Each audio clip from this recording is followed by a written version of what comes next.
السيدة عائشة عندما توفي رسول الله لطمت عليه؟ عيب الشوم، عيب على شيخ شيعي مثلك يقول هذا الكلام. مو وانت بتعرف الحديث تماما. أول هيدا شيء بحد ذاته اسمه إساءة وطعن بزوجة الرسول. أبدا بالعكس. هي انت بتعرف إذا أنتم الحديث، بكتبكم انت من بتعرف طعنتم. الحديث كتير منيح اللي صار. ولذلك قولوا للحديث أنها لطمت على رسول الله صلى الله عليه وآله. يا حرام عليك يا شيخ. طلع لك الحديث. انا طلع لك الحديث. يلا طلع الحديث. شو بس انا كل شيء كنت بتوقعه منك طلع الا انه شيخ يحكي بسفاهه بتخز زوجات الرسول. امي وام المؤمنين بس اكيد. وانا ما بقبل كل شيء مرقت لك وهي ام المؤمنين اكيد ما قطع عمرها طبعا. بس انك توصل انك تحكي اثنينهم يدافعون عن عائشه، اثنينهم حاطين راسهم بلباس السيده عائشه. بس السني يقول للخنيث الشيعي الاتباع حسن نصر الله وخامنئي، يقول له ليش تذكرها على لسانك؟ ليش؟ فيني ادعس ربك الان. شوف هم اثنيناتهم ترى يعني هذا الخنيث الشيعي يقول لأم المؤمنين رضي الله عنه وارضاها عرس رسول الله. شلون امير قريشي هجرناه لسأل عائشه. شلون هم اثنيناتهم يدافعون ترى عن عائشه، اثنينهم يدافعون عن، انت متخيل؟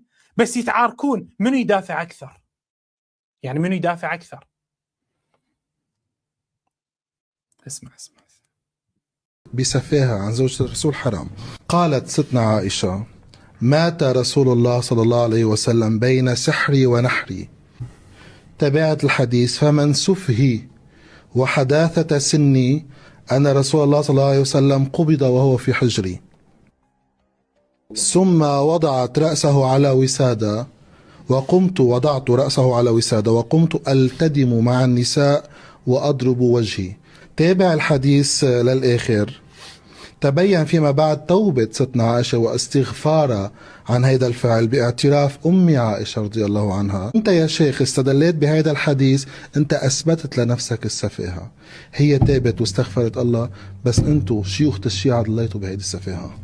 اوعى بالك تغلط بستنا عائشة، اوعى بالك. أبدا. أنا بعرف أنتوا الشيعة شو بتعملوا. ما بسمح أصلا إنه ينقال، ما بسمح إنه ينقال. لك نكاحة والله، نكاحة والله ذي نكاح علني. هذا مسلم سني موحد ينكح الإمام الخميني في قبره، ثم ينكح الإمام خامنئي والمقاومة الشريفة. ذي نكاح. سلام الله على ربك القريشي. شنو القوة اللي عندك الحيدرية؟ سلام الله عليك وعلى ربك. كل ما أنت لك ذولا ينكحون بالشيعة بالمراجع من الصبح لليل. لك شنو هاي؟ لك الوادم صاير همك خرفان هنا في القناة. سني موحد مديوسة على الدينة، لك هنا يركبون بيه ينكحون بيه. لك هذا نكاح، هذا مو نقاش. هذا في علم المناظرات، في علم الحوارات، في علم الشيخ المجدد. هذا نكاح. المسلم السني نكح الشيعي، والله العظيم. هذا نكاح ركبه هذا يروح يغسل جنابه، والله العظيم. ويغسلها حسب فتوى السيد الخميني رضي الله عنه وارضاه، لين فتوى السيستاني عنده بيه مشكله بالغسل بالحمام. هذا يروح يغسل جنابه يخلص. هذا السفاهه سب. وهذا خدران مايع. شوفيني اقول لك شوفيني كلمك امي عائشه، ام المؤمنين عائشه، امي. هذا يقول له امي وهذا يقول له امي. سالم سبلاني يجي يطقكم اثنيناتكم يعبيكم. والله لو يسمعكم بهالطريقه غير. هذا من الناس سني خدران، وهذا من الناس والله حلو لو ندز هذا موقعكم السالم. سيدنا سالم سبلان رضي الله عنه وارضاه كان صحابي جليل، يحب يجي نماذج. يا ابوي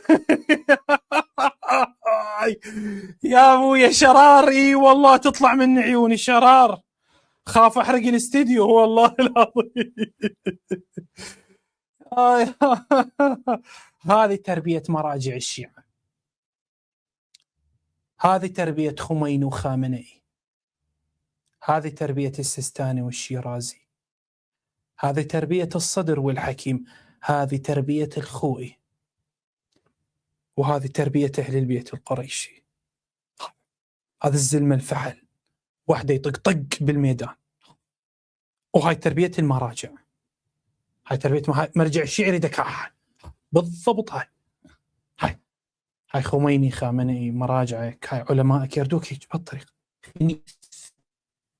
خنيث مركوب يلعب بك، تسب وتشتم وانت ما تسوي شيء.